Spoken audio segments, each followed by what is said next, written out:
를 진행하게 된 저는 영화 평론가는 아니고요. 영화 애호가고요. 김세훈입니다.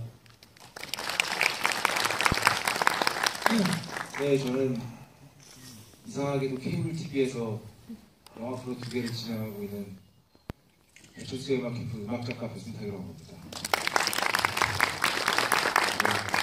네, 일단 영화 어떻게 보셨는지 궁금하네요. 아마 감독이 그랬거든요. 아마 관객이 이 영화를 보고 나면 이렇게 말할 것이다. 와우.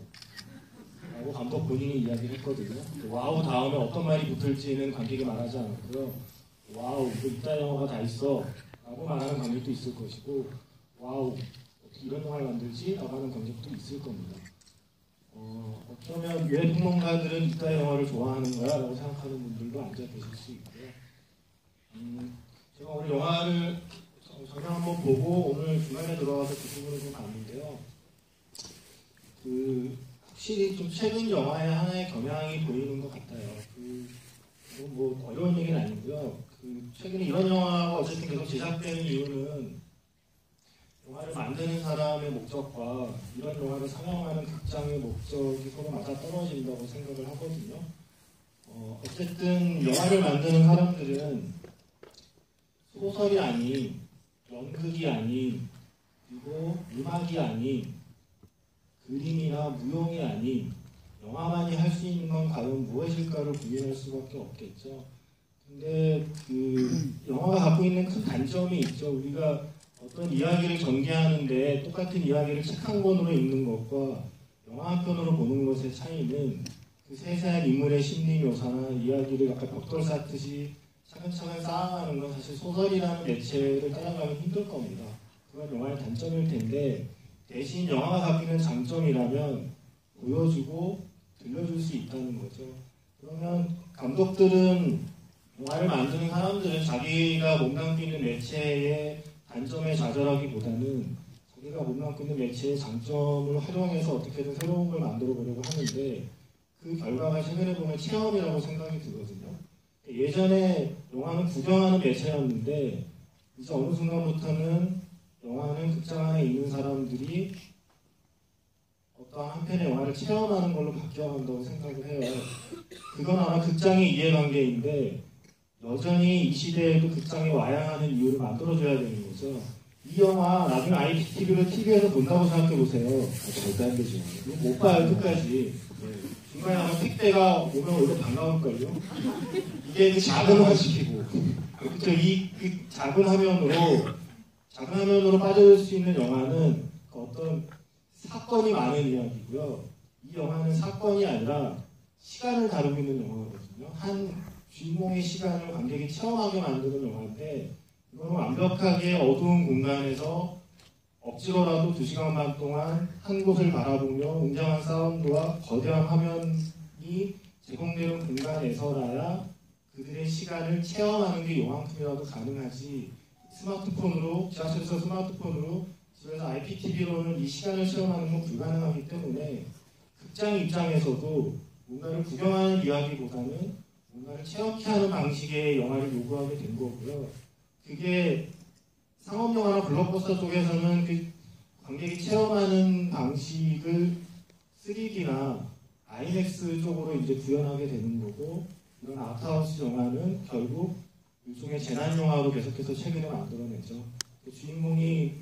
주인공의 고통의 크기와 주인공의 아픔의 깊이를 다는 불가능하겠지만 조금이라도 그 시간을 체험할 수 있게 한번 만들어 보겠다라는 야심으로 이런 영화를 만들고 최근에 어떤 하나의 영화의 경향이 아닐까 하는 저와 어울리지 않게 괜히 묵직한 이야기로 시작을 해보았습니다. 보통 저희 둘이 지구일 많이 하는데 묵직한 얘기는 이쪽에 하시고 저는 그냥 말도 안 되는 얘기를 하는 쪽입니다. 저도 그렇게 생각을 합니다. 그래서 저도 개인적으로는 IPTV로 영화를 즐겨보고 있긴 하지만 이재훈 작가 말처럼 두 가지인 것 같아요. 그러니까 극장에 와서 영화를 보는 경우가 첫 번째는 극사실주의를 지향하는 영화, 지금 이 영화가 되겠죠. 정말로 관객들에게 내가 저기 안에 들어가 있는 듯한 그런 어떤 극사실주의를 지향하는 영화들이 첫 번째가 되겠고 오히려 역으로 반대로 극공상주의 영화들도 저는 영화관에서 봅니다. 예를 들면 슈퍼맨 같은 거. 그 슈퍼맨 같은 거 집에서 보면 아무 느낌 안 나요. 네, 날아다니는 느낌이 전혀 안 납니다. 그렇기 때문에 이 두 가지 어떤 극단적인 성질이 관객으로 하여금 어떻게 보면 체험의 영화를 제공하고 있다라고 볼 수 있겠고요. 이런 영화들이야말로 정말 극장에서 봐야 하는 것이고 극장의 존재 이유를 설명하는 것이고 이 영화를 보면서 제가 가장 크게 느낀 부분은 정말로 이 체험의 깊이를 더 뭐랄까 진하게 하기 위해서 주인공 그러니까 레오나르도 디카프리오의 1인칭 시점의 카메라 워킹과 그리고 레오나르도 디카프리오의 얼굴을 이렇게 쭉 훑어서 보여주는 지금 이 사람의 감정 상태 이 두 가지를 동시에 절묘하게 교차함으로써 레오나르도 디카프리오의 시선으로 보다가 또 발음이 어려워.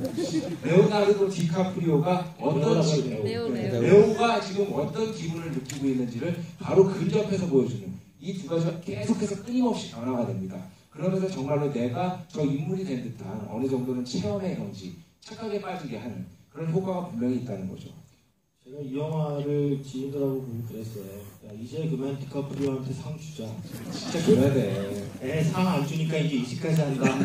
라고 이제 농담처럼 이야기를 했는데 로미오와 줄리엣 나올 당시만 해도 줄리엣보다 예쁜 최초의 로미오라는 말을 들었던 배우잖아요. 그 배우가 이제 스스로 배우의 끝을 보고자 달려온 길에 정점이 이게 있다고 생각하고요. 그러니까 세상에는 그냥 또라이가 있고 창조적인 또라이가 있다고 생각해요.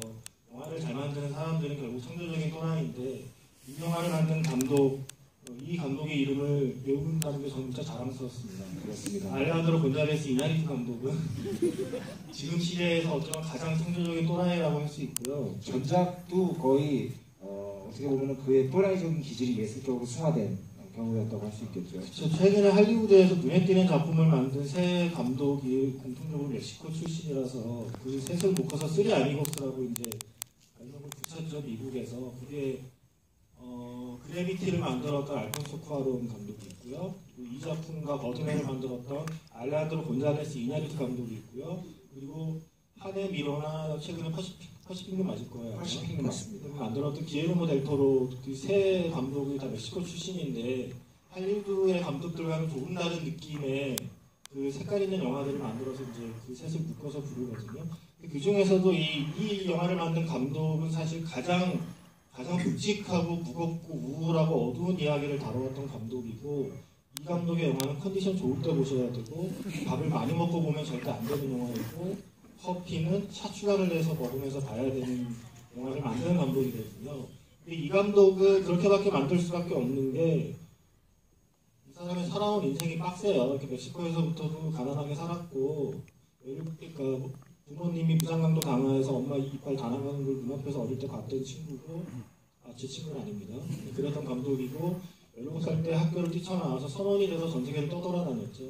나중에 최근에 고백했는데 최근에 자기가 깨달았대요. 지금까지 찍은 영화들의 촬영 장소가 자기가 예전에 선원으로 방문했던 도시들이었다는 사실을 의도한 게 아닌데 이제 뒤늦게 깨달았다고 얘기를 하거든요. 어쩌면 자기가 거칠게 살아왔던 삶이 그리고 인간에 대한 희망보다는 인간의 바닥을 보고 살아왔던 그 삶이 좀 반영되어 있는 이야기들을 계속 이 바로 전작의 버드맨이 그나마 제일 가벼운 영화고 그 전에 바벨이나 비유티풀 같은 영화를 보신 분은 이 감독이 아마 정신과 치료를 받고 있지 않을까 싶을 만큼 굉장히 우울감이 큰 감독일 것 같다는 생각을 하시게 될 겁니다. 근데 이 감독이 이 영화를 만들면서 세 가지 원칙을 세웠다고 하죠. 인터넷에도 많이 나오지만 저는 이게 바로 이 감독이 진짜 또라이라고 생각하는데 그 촬영 감독과 그래비티를 찍은 촬영 감독이고요.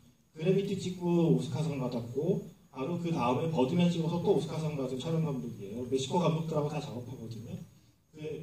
에마뉴엘 루베스키라는 촬영 감독은 세 가지 원칙을 세웠는데 첫 번째는 이 이야기를 시간 순서대로 찍자. 두 번째는 바로 이런 조명 있죠.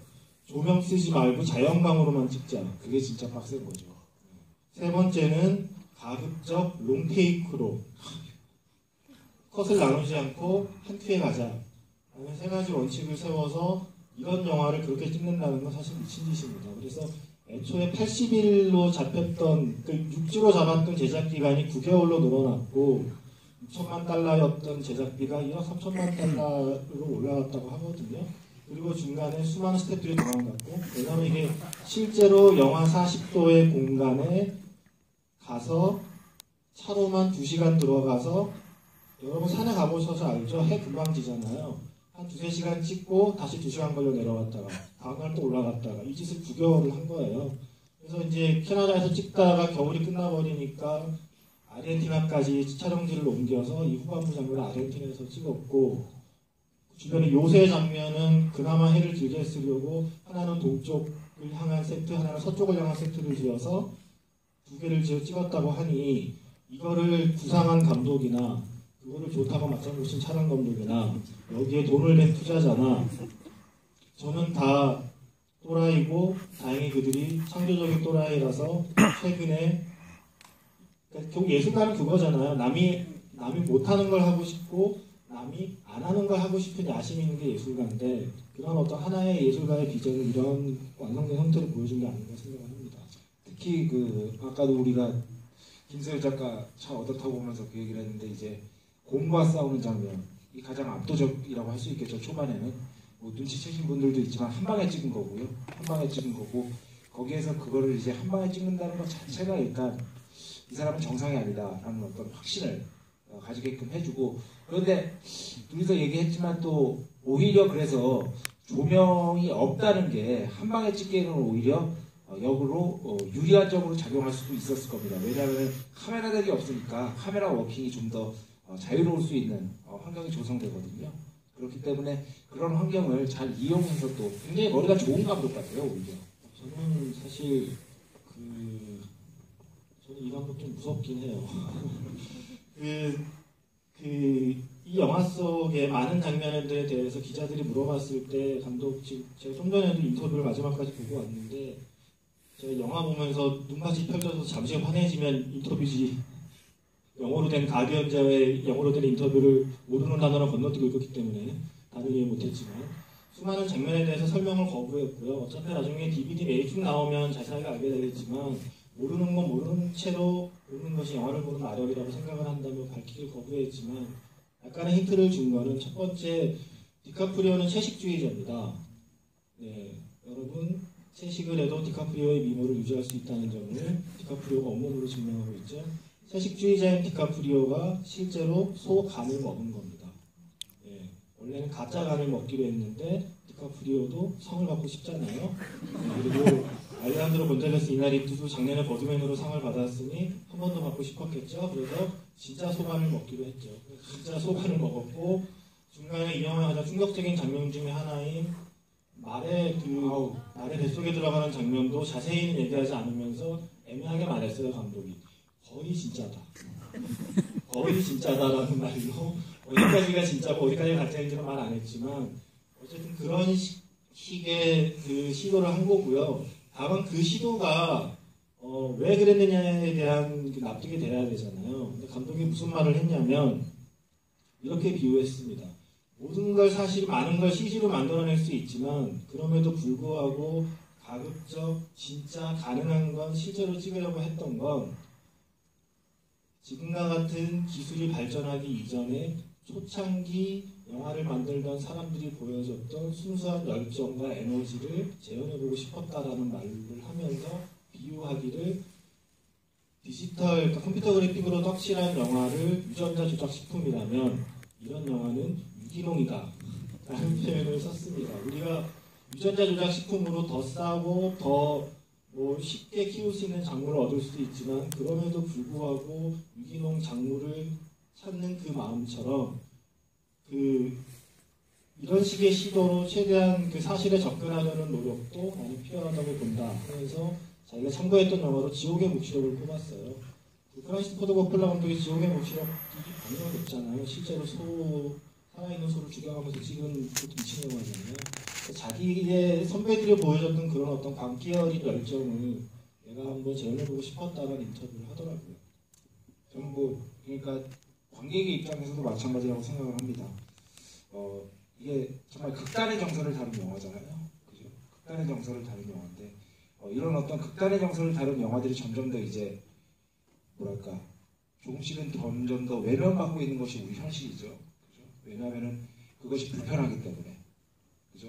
그래서 점점 더 보기 편하고 그냥 즐겁게 웃을 수 있고 이런 영화들을 선택하는 그런 어떤 경향들이 요즘에 좀 음악계도 사실 마찬가지고요. 좀 높아진다고 저는 보고 있는데 이렇게 이 영화를 보아내는 여러분들을 향해서 박수를 보내고 싶습니다. 이런 영화도 가끔씩은 봐줘야지 안 그러면은요 여러분들 너무 뭐랄까 삶에 있어서의 각성제 같은 영화들이 필요하거든요. 항상 마취제만 맞으면서 살 수는 없습니다. 예. 그래서 이런 어떤 각성제 같은 영화들을 가끔씩 보아내는 것도 여러분들 삶에 분명히 유의미한 일이라고 생각을 하고 그리고 또 오스카상 관련해서 제가 말씀을 드리자면 과연 줄 것인가라는 의구심이 있습니다. 왜냐하면 이 영화의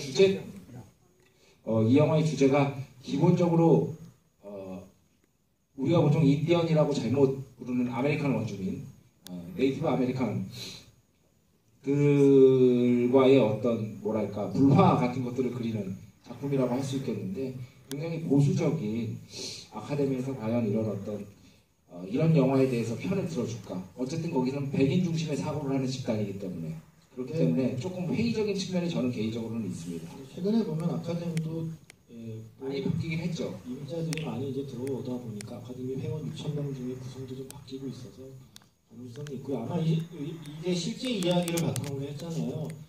실화와의 그 공통점과 차이점을 궁금해하실 것 같아요. 이게 레버넌트라는 단어의 뜻은 친절하게 한국에서 부제로 설명해줬죠. 그렇죠. 레버넌트, 죽음에서 돌아온 자. 네, 그 레버넌트라는 단어가 낯선 한국인을 위해서 영화사에서 부제를 원제의 뜻풀이로 담아내는.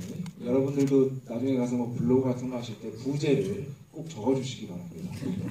그래서 레버넌트의 뜻은 그야말로 죽음에서 돌아온 자인데요.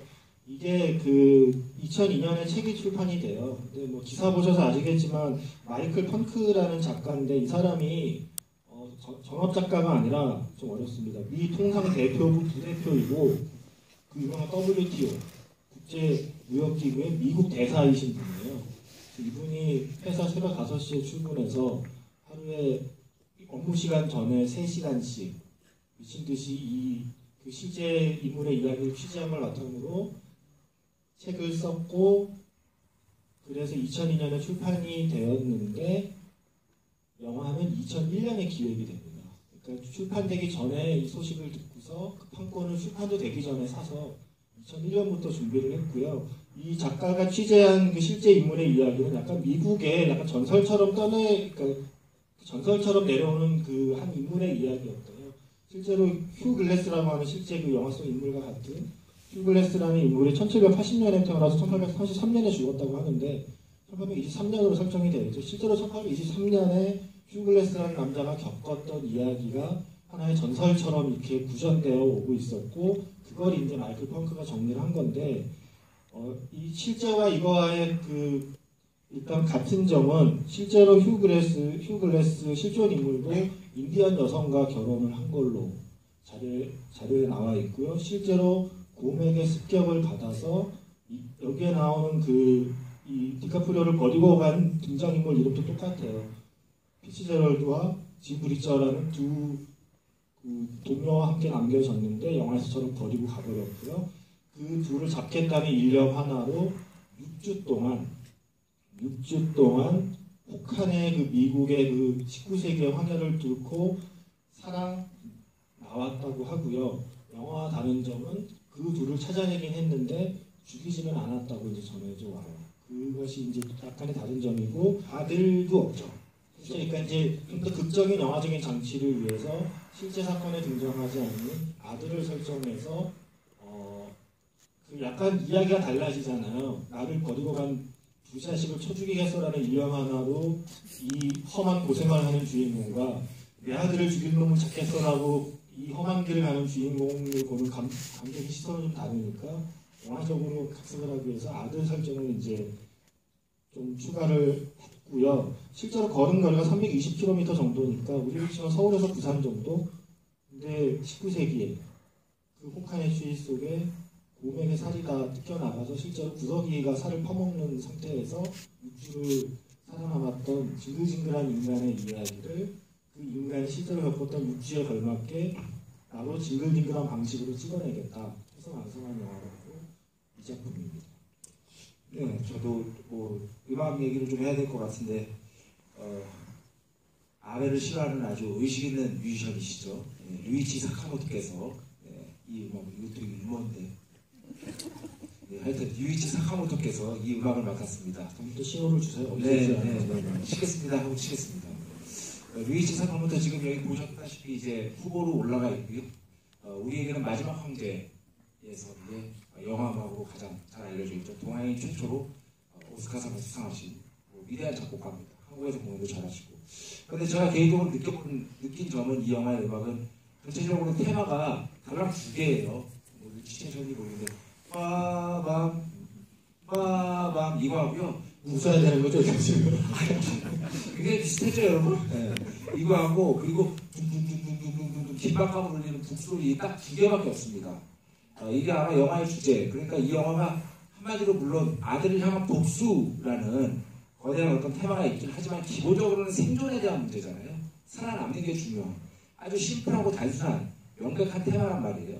그런 와중에 음악 역시도 아주 여기에 맞게 굉장히 미니멀하게 아주 단순하게 쓰여졌지만 이런 것들이 효과적으로 적재적소에 배치됨으로써 긴장감을 극대화시키는데 아주 큰 역할을 하고 있다고 생각이 들었고요. 대표적인 장면은 제가 아까 써놨는데 1대1로 싸우는 장면이잖아요. 마지막에 피처럴하고 1대1로 싸우는 장면에서 보면은 강렬한 어떤 북소리 아까 말씀드린 게 계속해서 흘러나오고 그 뒤를 부연파음의 현악기가 계속해서 쳐줍니다. 그러면서 긴장감을 극대화시키다가 결국에는 나중에 그 소리가 빵 빠져버리면서 결말이 나는 그런 식이거든요.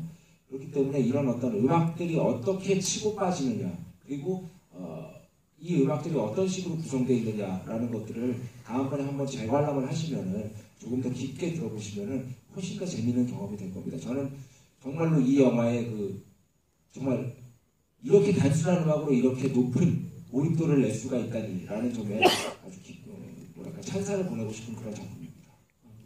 저희가 계속 좀만 더 들었죠. 예, 저희 질문도 받을 수 있거든요. 예, 저희 대답하시는 질문 해주시면 매우 고맙겠지만 혹시 질문 있으시면 손 들어주시면 아마 마이크가 갈 거고요. 예, 저기 남자분이 화나신 거 아니죠? 예, 표정이 별로 얘기하지도 않았는데 벌써 20분이 지나서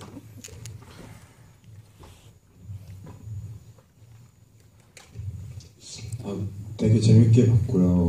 이 영화 보는데 되게 광각으로 많이 찍어가지고 3D로 봐도 좀 재밌겠다 생각을 했었고 그래서 첫 번째 질문이 3D로도 개봉을 하는지 그리고 두 번째는 마지막에 디카프리오가 카메라를 쳐다보잖아요. 그건 어떤 이유에서 그렇게 했는지 두 가지가 궁금합니다.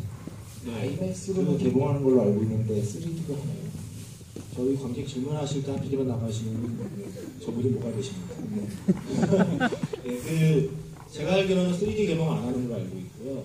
예, 이건 그냥 온전하게 2D로.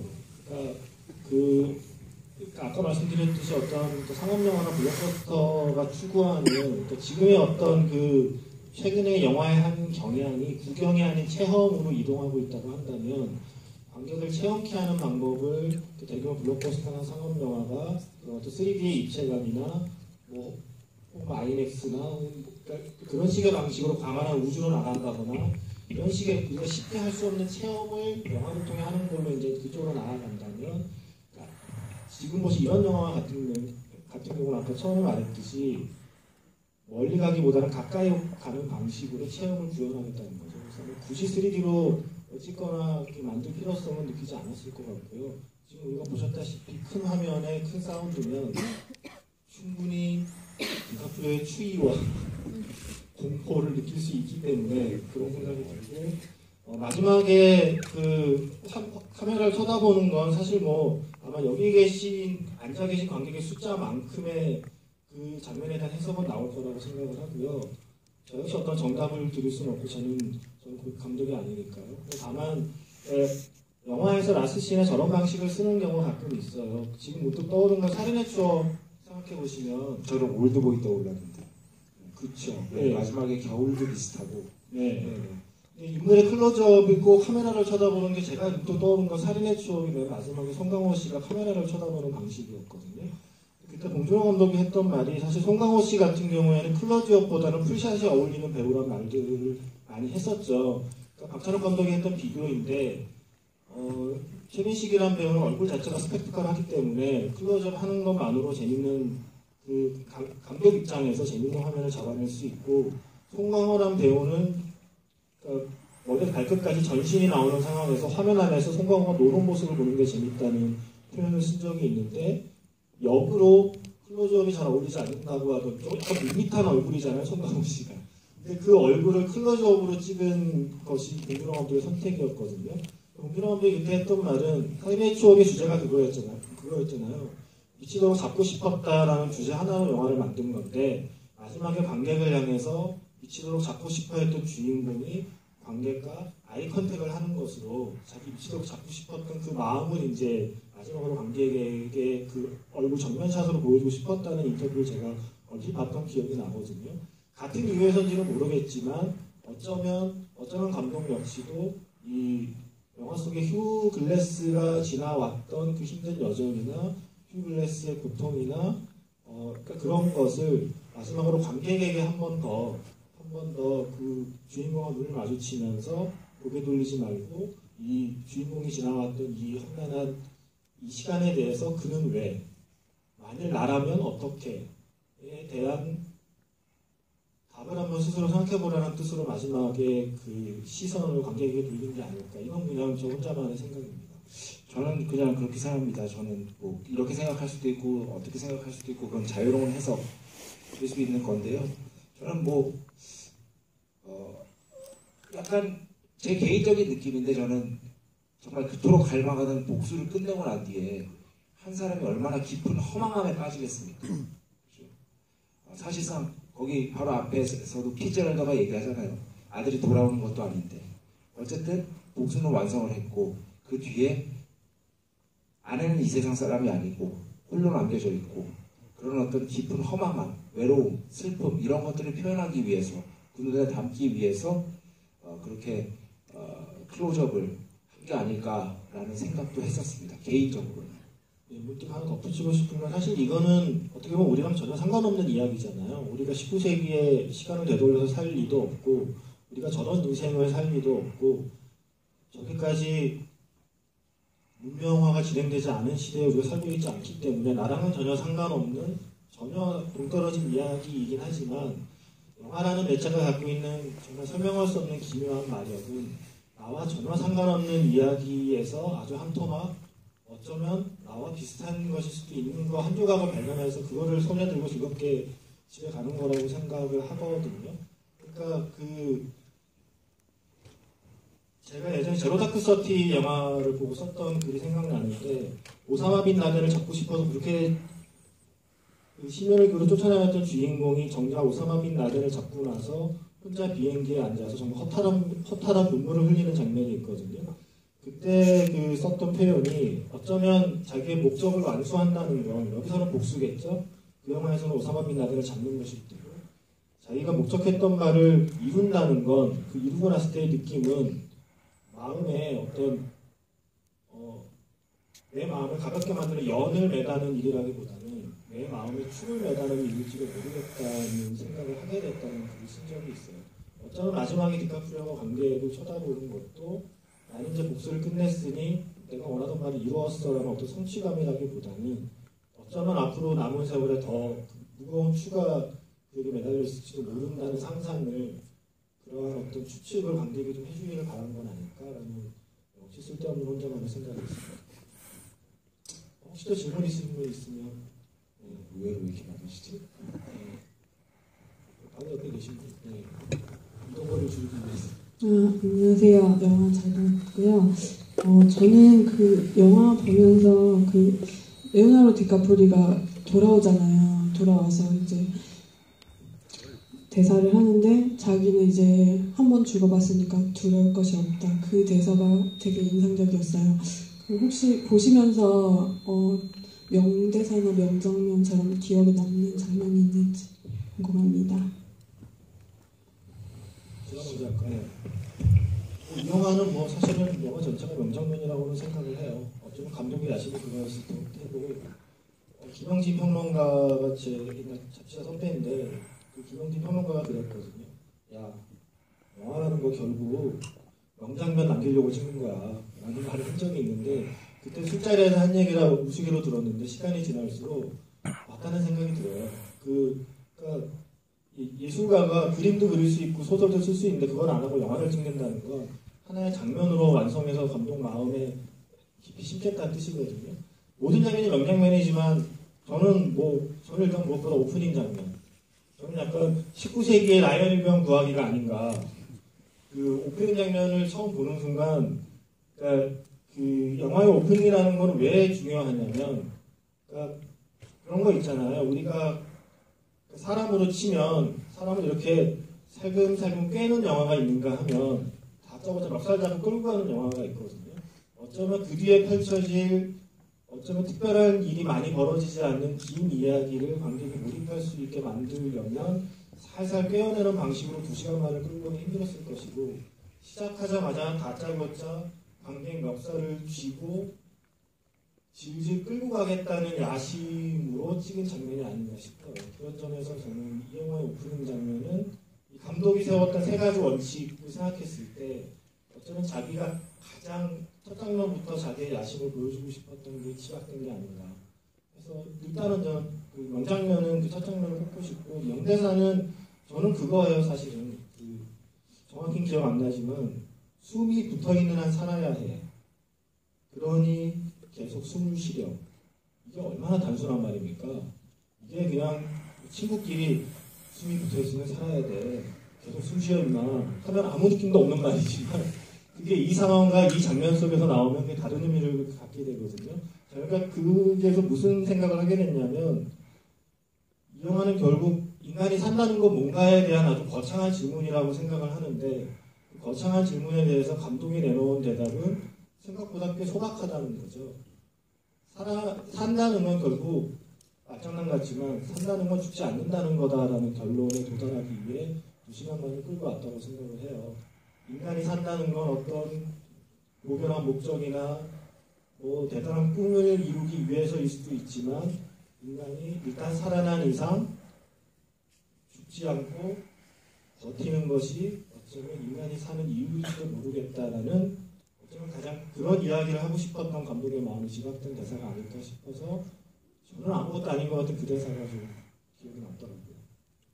그냥 이런 어떤 극한의 상황 속에서 살기보다는 살아낸다는 것의 어떤 약간 숭고함이라고 할까요? 네. 그런 어떤 느낌을 저는 받았고요. 제 개인적으로는 가장 명장면은 그 맨 마지막에 대나무 숲에서 둘이서 싸울 때 그 음악이랑 같이 들으면서 정말로 이 장면에서 그 카메라 워킹이나 음악이나 시련을 기울였구나라는 어떤 느낌을 많이 받았습니다. 그래서 계속해서 시점차 변하고 거기에서 음악은 들어왔다 나갔다 하는데 와 진짜 소름이 쫙 돋더라고요. 그래서 이 둘이서 대나무 숲에서 이렇게 가장 인상적인 대사는 저만 느낀 건지 모르겠는데 어느 순간 약간 중간에 주객이 전도된 느낌을 받았어요. 뭐냐면은 지금 놈을 죽이기 위해 지금 발버둥 치면서 살고 있는데 어느새 그거는 가끔씩 힘이 해져가고 정말 그건 약간 뒷전으로 물러나고 정말 살기 위해서 사는 그런 느낌을 중간중간에 받았거든요. 그래서 중간에 보면은 이글루 같은 것들을 지어놓고 이렇게 쓰죠. 피츠제럴드가 내 아들을 죽였다라고 쓰는 게 리마인드 시키는 거라고 생각합니다. 어느 순간 자기도 생각해보니까 그거를 가끔씩 까먹는 거예요. 왜냐하면 지금 살기에 급급하니까. 그래서 오히려 그 장면 이렇게 피츠제럴드가 내 아들을 죽였다라고 쓰는 장면이 삶의 어떤 동기를 부여하는 지금 가장 큰 동기를 다시 한번 부여한다는 측면에서 저는 가장 인상적으로 다가오는 장면 중에 하나였습니다. 저는 문득 그 한증막 인디언이 만들어준 한증막의 우수성을 근데 또 생각하면서 아메리칸 원주민들에 대한 글을 제가 예전에 본 적이 있는데요. 대학 때 진짜 너무 재밌어가지고 본 적이 있는데 그들의 삶의 지혜라는 것은 진짜 대단합니다. 그런 것들을 여기 중간중간에 영상으로 확인할 수 있어서 또 재밌는 영화였습니다. 실제로 19세기 당시의 그 학자들, 19세기 당시의 생활 습관이나 그들의 민간요법 등등을 연구한 학자에게 자문을 구했다고 하고요. 디카프리오는 정말 상을 받고 싶었는지 실제 미국 원주민의 언어 2가지를 영화를 익혔다는 소문이 들려오고 있습니다. 자, 또 질문 있으신 분 있으면 하나만 받아야 될 것 같은데. 예, 마지막 질문. 네. 저 계속 이쪽만 해서 잠깐만요. 다시 한번 손 들어주시겠어요? 네. 일단 남자분들이 네. 저쪽에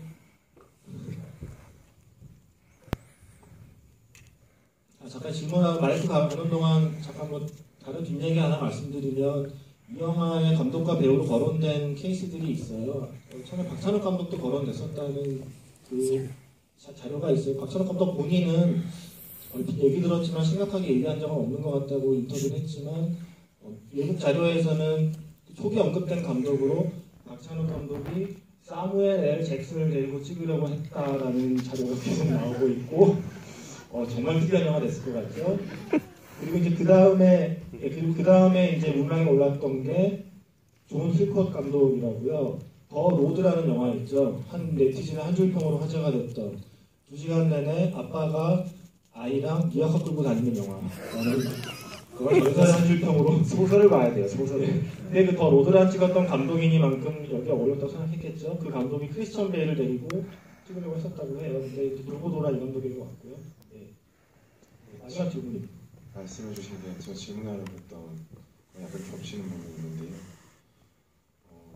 이냐르투 감독 영화를 아모레스 페로스부터 다 봤는데 제가 기억하기로는 한 번도 같은 배우를 또 영화에서 쓴 적이 없는 것 같아요. 뭐 주연급은 물론이고 조연이나 엑스트라까지도 제 기억으로는 본 적이 없는 것 같은데 그게 사실인지 맞는 정보인지랑 만약에 그렇다면 그 이유가 있는지 혹은 캐스팅을 따로 하는 그러니까 이냐르투 감독의 캐스팅이 얼마나 뭐 강요하는지 그런 부분이 궁금합니다.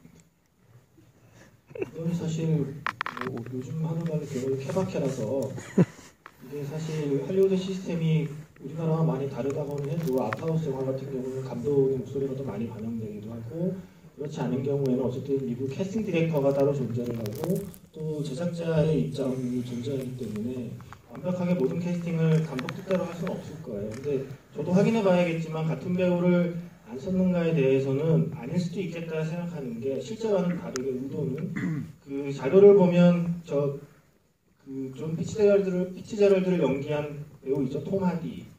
어떤 분은 끝까지 톰 하디인지 모르고 가시는 분도 계시더라고요.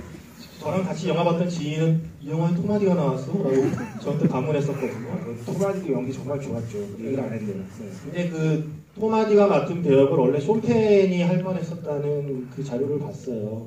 쇼 펜 같은 경우에는 이냐르투 감독의 21g에 출연을 했었잖아요. 그걸 보면 한 번 일한 배우하고는 다시 안 한다라는 원칙이 있는 것 같지는 않고요. 다만 이제 그 시나리오에 맞게 상황에 맞게 이제 캐스팅을 하는 게 아닐까라는 생각이 들고 디카프리오를 캐스팅하는 건 이런 아트하우스 영화에서는 영화사 입장에서는 큰 메리트입니다. 사실은 이러한 가뜩이나 관객에게는 쉽지 않은 경험이 될 이야기를 정말 무명의 낯선 배우와 함께 작업하는 건 더 리스크가 크기 때문에 원래 비즈니스맨들의 첫 번째 목표는 리스크 관리잖아요. 그런 점에서는 이름 있는 스타가 나와준다면 그들 입장에서는 땡기기 때문에 그래서 아마 디카프리오가 들어왔기 때문에 이게 투자도 받고 80일짜리 제작 기간이 9개월로 늘어도 버틸 수 있었던 힘 중에 하나가 아니었을까 하는 생각을 해요.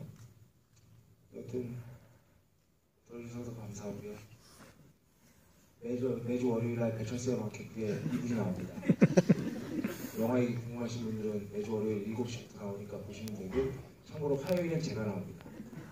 그러니까 배철수의 마켓부 들으시면 김세현 작가의 섬세하고 통찰력 있는 영화 이야기 많이 보실 수 있고요. 조심해서 들어가십시오. 네, 고생하셨습니다. 지금 왜 이 시대에 이런 이야기를 만드는가에 대한 생각을 해보면 제가 예전에 본 시집에 나온 말인데요. 우리가 쓰는 말이 눈에 띄게 거칠어지거나 진부해졌다면 우리가 살고 있는 세상은 눈에 띄지 않게 거칠어지거나 진부해지고 있다는 뜻이다라는 문구가 있었거든요.